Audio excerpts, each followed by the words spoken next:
그리고 이제 한덕수가 이제 후보로 추대되기 위해서는 기본적으로 국민의힘 후보가 누가 되느냐도 굉장히 중요한데 최근에 이제 여기 박수영 의원 같은 사람들 거강꾼들의 역할을 보면은 김문수에 가 있다는 겁니다. 그런데 김문수가 그러니까 국민의힘 경선에 이겨야만 한덕수가 되는 시나리오가 성립이 될 건데 지금 김문수의 지지도 떨어지고 있습니다, 지금. 그러니까 김문수의 지지도 이제 1월 초에서 중순까지 극우들이 이제 좀 강경 보수들이 많이 여론조사를 응답을 하고 그게 일종의 이제 서로 피드백을 주고받으면서 이게 붐이 좀 있었거든요. 근데 김문수가 빠지기 시작한 거는 벌써 윤석열 대통령 탄핵 전부터 빠지기 시작했어요. 아, 전부터 그러니까. 빠지기 시작했다. 이미 빠지기 시작해가지고 그러니까 갤럽 기준으로 보면은 이미 3월 말쯤에 두 자릿수에서 한 자릿수로 내려왔죠. 내려왔어요. 네. 이미 내려와가지고 지금은 사실 정상이라고 하기도 웃긴데 하여간 제자리를 찾아가는 거다라고 네. 보면 될 것 같고 그게 이제 지금 미묘한 거예요. 박수영 의원하고 지금 성일종 의원이 두 사람이 거의 총대 맸거든요. 맞아요. 한덕수를 띄우기 위해. 근데 박수영 의원이 그쪽에 갔고 김문수는 한덕수랑 단일화를 할 수 있다라고 하고 나머지 3명은 안 한다라고 하잖아요. 지금 여론조사를 보면은요 보수층 중도 보수층의 절반 이상이 지금 지지 후보가 없어요. 맞아요. 네. 지지 후보가 없다라는 거는 이 상황이 첫 번째 혼란스러운 거 그리고 유승민이라든지 오세훈이라든지 그나마 중도 보수에서 소구력에 있던 사람들이 출마를 안 하는 거 뭐 이런 거거든요.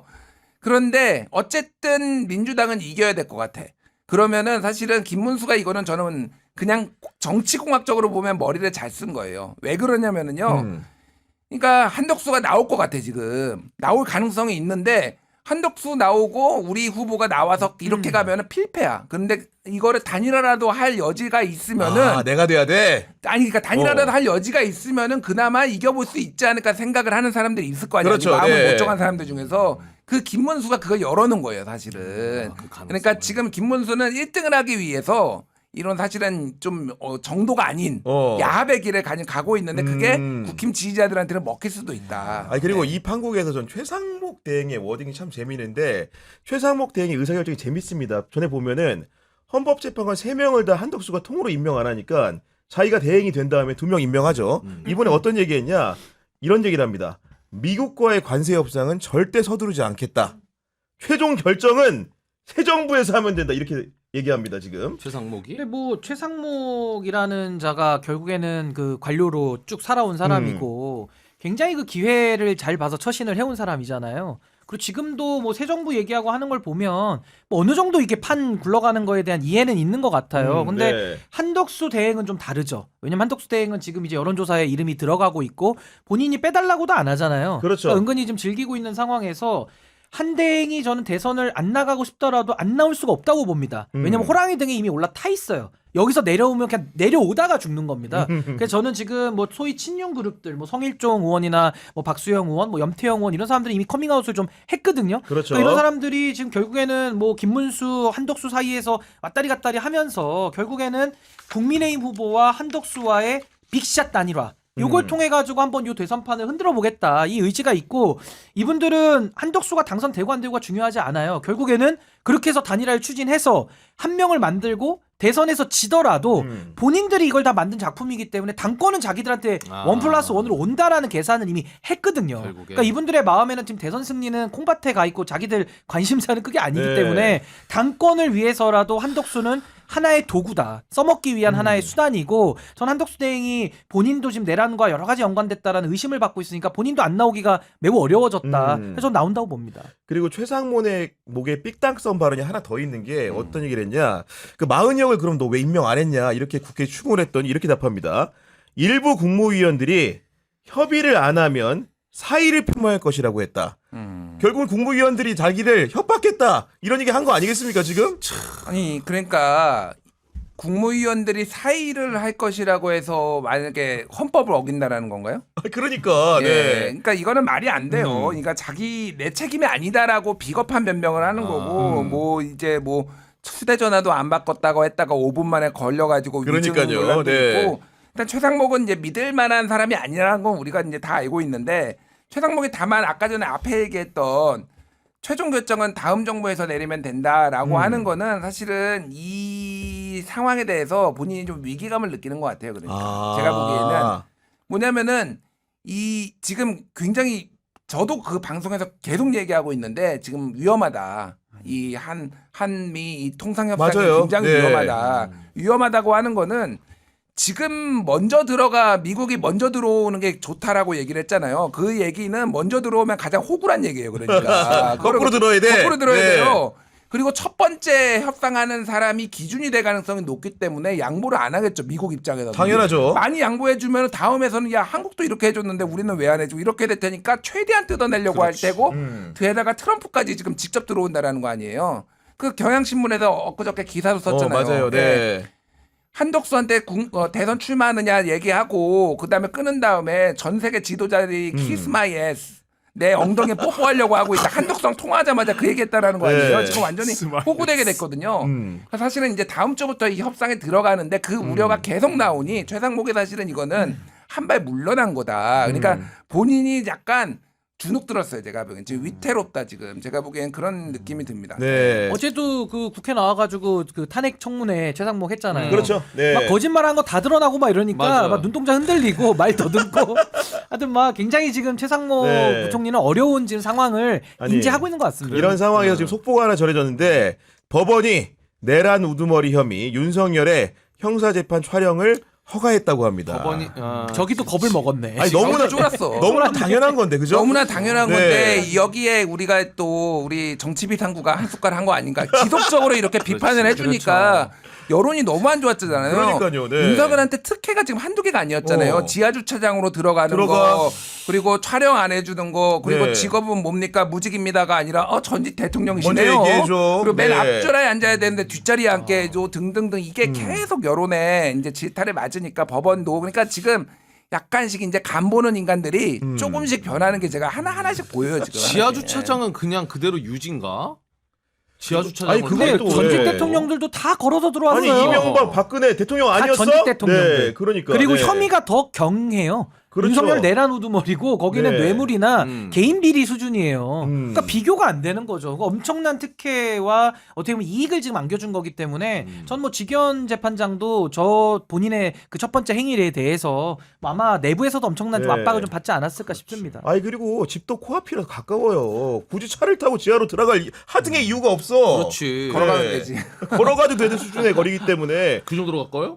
아니, 그게 길 하나 매우 건너면 가까워요. 돼. 그냥 5분도 안 걸려 쉽게 얘기해서 뛰어가면. 동부에서 이렇게 바로 길 건너면은 그러니까요. 법원이- 게다가 네. 내리막길이야. 걷기도 쉬워. 지하상 가는 30분씩 산책하면서 왜 거기는 걸어서 못 가? 아니 그리고 우리 지기현 재판부가 이런 결정한 김에 지금 직권으로 윤석열이라는 내란 우두머리를 이렇게 방치해서야 되겠습니까? 다시 집어 넣어야죠. 그렇지. 아니 사실. 그리고 집어넣는 거는 재판장이 이제 재판부가 직권으로도 발부도 할 수 있고요. 게다가 지금 윤석열 피고인 같은 경우는 수사받을 게 한두 개가 아니에요. 아니, 그럼요. 네. 그것만으로도 지금 영장 청구할 거리가 차고도 넘치는데 지금 뭐 수사도 제대로 안 이루어지고 있고 이런 식으로 지금 봐주고 있어서 전 이게 작용이 있으면 반작용이 있잖아요. 윤석열이 나와서 돌아다니고 재판도 지금 차 타고 지하주차장으로 다니잖아요. 이게 국민들한테 어떤 인식을 주냐면 대한민국은 아직도 내란 진행 중이구나. 내란 우두머리라는 죄를 짓고 재판을 받아도 집에서 떵떵거리고 살고 여전히, 네. 거기다가 재판 갈 때도 경호 다 받고 그렇죠. 아니 무슨 누가 보면 엄청 잘한 사람인 줄 알겠어요. 재판에 견학온 줄 알겠어요. 그 지하주차장 가가지고 안전하게 올라가가지고 사진도 안 찍어주고. 그러니까. 국민들 인식에는 이 작용이 있으면 반작용이 있단 말입니다. 그러니까 이거는 민주당이 뭐 요즘 내란 진압하자는 얘기 안 하잖아요. 네. 안 해도 국민들 스스로가 야 이거 자각하고 지금 있어. 자각이 되죠 자각이. 윤석열 뉴스 볼 때마다 야 이게 말이 되냐 그렇지. 이런 생각이 든단 말입니다. 그래서 이거는 작용과 반작용. 윤석열에게 내지는 윤석열의 내란을 옹호했던 세력들에게는 어마어마한 저는 부담으로 되돌아간다. 안 좋은 겁니다. 제가 이거는. 이거 좀 고론을 얘기를 하자면은 그러니까 그 신인규 변호사가 얘기를 했지만은 민주당에서 별로 요즘 논평도 안 내요. 논평 안 내. 네, 안 내요. 어. 그러니까 이게 국가를 위해서는 사실은 윤석열을 빨리 깜빵에 다시 넣는 게 좋긴 하지만은 민주당 솔직히 표정 관리하고 있어요. 알아가지고 선거운동을 너무 잘해주고 있어. 다 이기고 돌아왔다. 3년이나 5년이나 막 이런 얘기 윤어게인. 헛소리하고 뭐 스펠링 아크로비스타 틀려. 막 그 무슨 조폭들 데리고 다니듯이 뒤에 쫙 걸리면서 막 다니고 네. 이거 하나하나가 민주당이 굳이 논평을 하지 않아도 성명을 내지 않아도 너무 고마운 거야. 솔직히. 그러니까 소위 말하면 걸어다니는 위헌 내란 광고판이에요. 그러니까 걸어다니는 위헌 내란 광고판이야. 이게 광고비도 안 들어. 골 광고비도. 때리는 게 지금 국힘에서 그래서 윤석열 손절론이 지금 계속 나오고 많이 있잖아요. 나오고 있죠. 많이 나오고 있어요. 네. 유정복 인천시장 아예 손절해야 된다는 지우자고 해버리니까. 지우자고 얘기를 네. 했고 나머지 사람들도 뭐 이를테면 언급하는 게 별로 도움 안 된다. 홍준표는 뭐 3년 만에 또 용병이 또 말아먹었다 이런 얘기 막 하고 있거든요. 그러니까 이 사람들도 이게 너무 부담스러운 거야. 그러니까 윤석열 그리고 이거 제가 다른 방송에서도 얘기했는데 네. 그 이현종 문화일보 논설위원이 그 신지호 전 의원하고 어벤져스 시리즈, 어벤져스. 어벤 전략회의. 거기서 했다라는 거. 윤석열이 요즘 육두문자를 쓰면서 경로하고 있다라는 화가 거예요. 많이 났다. 네. 그래요? 관저 있을 때는 그렇게 찾아오더니 사저로 오니까 이 새끼들 한 새끼를 안 찾아오네. 다 배신자 새끼들이야. 이렇게 약간 제가 초를 친 겁니다. 네네. 그러면서 지금 매우 화가 나 경로했다라는 거예요 지금. 그러니까 권력 무상이에요 진짜. 윤석열이 맞아요. 정말 네. 그동안 좋아서 따랐을까요? 그렇죠. 인간 말종인데 그래도 권력이 있으니까 따랐는데 지금 불리할 것 같으니까 지금 밝게 다 끌어졌다 지금. 자, 윤석열한테. 근데 우리 윤석열은 그럼에도 불구하고 감시를 잘해야 되는 게 아까 말한 신인규 대표가 얘기했던 이게 말이 되냐 시리즈가 하나가 나왔습니다. 뭐냐? 지난 4일 그 파면 결정이 난 날로부터 일주일 있다가 이제 퇴거를 했는데 지난 10일까지 일주일 동안 쓴 수도량이 무려 228.36톤이랍니다. 이게 뭐냐? 비교를 해드리면 2인 가구의 한 달 평균 수도 사용량이 13에서 14톤이래요. 그러면 10일 동안 쓴 게 이에 16배 수준인 거고 금액으로 따지면 수도 비용만 총 74만 6,240원이라는데 도대체 이렇게 많은 물 뭐에다 썼을까요? 야, 아니 술에 물 탔나? 오늘 뭐 매불쇼를 네. 제가 또 봤는데 거기서 저는 그럴 가능성이 농후하겠다라는 추론은 네. 그 장어를 매일같이 물을 갈아주며 키우지 않았을까. 그 수준 장어 양식용. 양식으로 아. 매일같이 물을 갈아주고 그거는 김영선 의원이 마셨던 그 물을 갖다 써야 되는데 노량진 가서. 고개 이제 짭조름하거든요. 그러니까 아니 근데 수도를 이렇게 많이 쓰는 게 도대체 어떤 경우에 쓸 수 있는 거죠? 저는 뭐 끔찍한 일이 싸이 생각이 안 나는 씨가 것 왔다 같은데. 갔나 했어요. 흠뻑 젖었어? 흠뻑 쇼라든지 아니면 무슨 뭐 워터밤, BBC가 와서 그 공연을 좀 한다든지 뭐 이런 거 외에는 228톤을 쓸 일이 있나요? 아니, 뭐 용산 그러니까. 댐이 있나요? 거기 뭐가 있죠? 그러니까 이 말도 안 되는 내용이라서 저도 말도 안 될 때는 항상 제가 김건희를 끼워서 해석하거든요. 네. 김건희 그럼 약간 이거 주술용 아니냐. 뭔가 무슨 자신들의 뭐 안 좋은 기운을 씻어내기 위해서 뭐 수도꼭지를 다 일부러 틀어놓은 거 아니냐라는 생각을 할 정도로 이건 너무 이례적인 거고. 네. 그러니까 정말 이거는 뭐 상식적으로 말이 안 되는 거죠. 아니 그러니까 이 사실은 사용료도 문제고 그 양도 문제인데 그러다 보니까 어떤 우스갯소리까지 나오냐면은 이 돈을 누가 덤터기 써야 됩니까? 우리 국민들이 혈세로 쓰는 게 아니냐. 그러니까 앞으로는 파면 대통령의 관저 퇴거 기한과 수도 전기 가스 이용에 관한 법률을 제정해야 된다. 이런 얘기까지 지금 나옵니다 지금. 그러니까 이게 모든 게 상식대로 되면은 되는데 이게 너무 피곤한 거예요. 그러니까 이거를 실제 뭐 만들 가능성은 없지만은 그렇죠, 뭐 네. 하나하나만 할 때마다 상식에 어긋나는 짓을 하니까 그것도 법으로 만들어야 된다. 법으로 만들자 이런 얘기가 나올 정도로 이게 상식이란 게 무너졌다. 그러니까요. 그러니까 뭐 뭐가 됐든 뭐 진보가 됐든 보수가 됐든 좀 상식에 의거해서 했으면 좋겠고 저는 이거를 물을 도대체 그러니까 저도 뭐 이런저런 뭐 너무 황당한 거는 빼고 좀 생각을 해보면은 거기에서 이제 만찬을 했다라고 하잖아요. 만찬, 네. 근데 그렇지. 거기에서 그렇다고 설거지까지 했을까? 잘 모르겠어요. 설거지를 하진 않았을 거예요. 일테면 출장을 뭐 와가지고 케이터링 이런 거 하잖아, 하면은 보통. 케이터링을 예, 하면 예. 수거에 가서 자기 업체에서요. 맞아요. 그럼 여기에서 뭘 했길래 이게 뭐 목욕을 뭐 단체로 아니 그리고 얼마나 먹어야지 그릇을 이런 거야 뭐야? 아니, 얼마나 먹어야 설거지를 228톤을 씁니까? 그러니까 얼마나 먹는 그러니까 거? 뭐가 하여간 사람들이 많았다라는 거는 우리가 추정할 수 있는 확실한 거는 아니 물 많이 먹기 대회를 했나? 보니까 아니면 그 물로 그러니까, 술 담근 거 아니에요? 그 물로? 술 담근 거 방금 같은데. 좀 만들고 간 거야? 야 정말로 너무나 황당한 일이기 때문에 도대체 그러니까 여기에 네. 한두 명이 아니라 한두 명 불러서 밥 먹은 게 아니라 제가 보기에는 진짜로 매일같이 많이 왔다 갔구나. 10명, 20명씩 이렇게 하루에도 몇 번씩 왔다 갔다 했기 때문에 이 정도 물이 나온 거 아닌가. 그 비용도 사실은 총무비서관 통해서 이제 나중에 대통령실 거 있거든요. 예산이. 네. 그거 확인해 봐야 돼요. 그러니까. 정확하게 내역을 그래야겠다는 생각이 많이 들고 많은 분들이 지금 너무 끔찍한 상황 아니냐 여러 가지 상상이 된다라는 말씀도 하시는데 저희 같은 경우에도 생각하기를 이 부분에 대해서는 도대체 어디다 쓴 것인지를 명확하게 밝혀주는 것이 세금을 내는 국민에 대한 도리가 아닌가 싶고 그렇죠. 알 권리도 충족시켜 줘야 됩니다. 아니 저는 네. 저 관저 한번 꼭 가보고 싶어요. 저 안에 뭐 사우나 있다면서요. 히노키타? 사우나를 엄청 크게 지은 거 아닙니까? 저 물을 다 쓸 정도로. 가서 보고 싶어요 제 눈으로. 그래서 저는요 저 용산 저 한남동에 있는 저 관저 있잖아요. 네. 저거 누구도 들어가서 못 삽니다 저기에. 못 살아요. 그럼 저기를 아예 차제에 그냥 내란 박물관으로 지정을 했으면 좋겠어요. 내란 박물관. 내란 박물관 지정하자. 네. 가서 욕조 사이즈 한번 보게. 228톤을 썼는지 안 썼는지. 그래서 국민들이 갈 때마다 아 여기는 윤석열이 내란을 모의한 네. 장소. 이렇게 편말 딱 세워놓고 그리고 내란 박물관 초대 관장은 윤상현.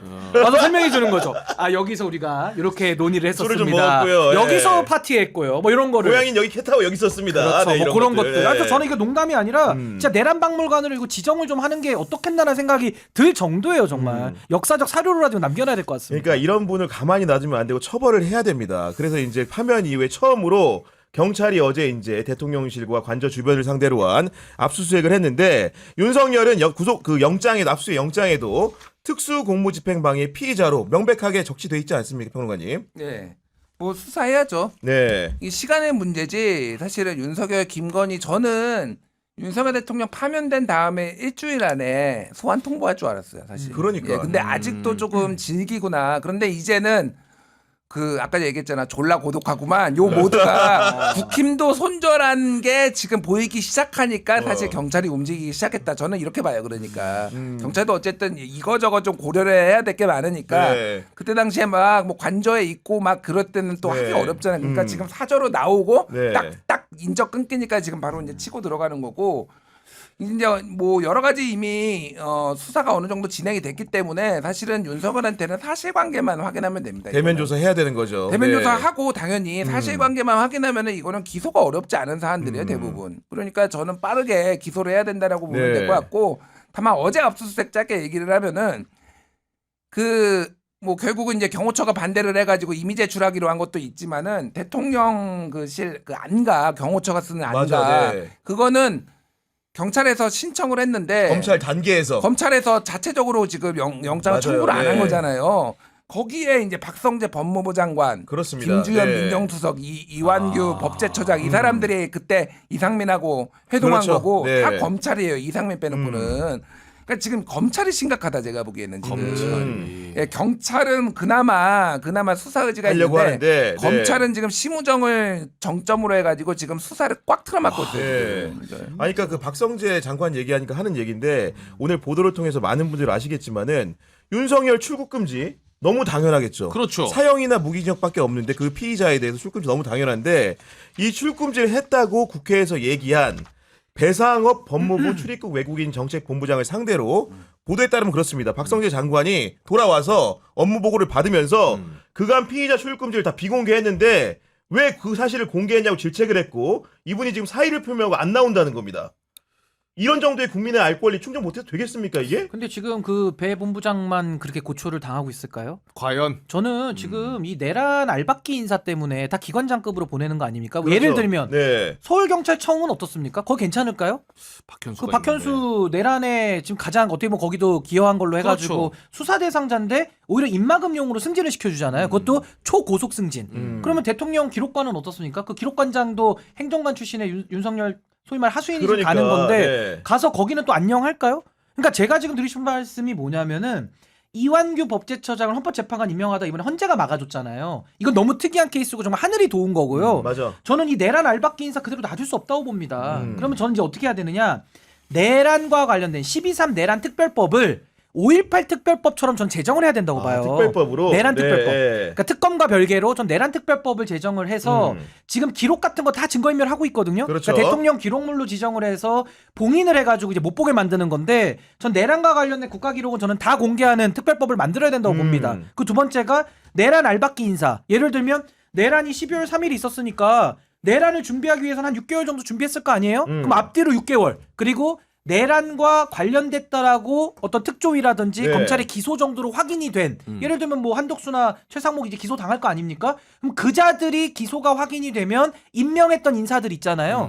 저 그 사람들 다 원천 무효로 하는 특별법을 만들어야 된다고 봐요. 이거를 지금 만약에 내려보낸 대통령 기록관장이라든지 아니면 어떤 뭐 그 산하기관에 다 그 사람들 임기 보장되는 사람들이거든요. 네. 그러면은 앞으로 뭐 2년에서 3년 동안 다 우리가 넉넉듯이 구경만 해야 됩니까? 그렇죠. 내란 알박기 네. 인사를. 그러니까 저는 이 부분에 대해서는 내란과 직간접적으로 관련 있는 자들이 임명한 그 인사들에 대해서는 저는 임명 취소 내지는 무효로 하는 이런 특별법도 우리가 한번 상상을 좀 해볼 필요가 있다.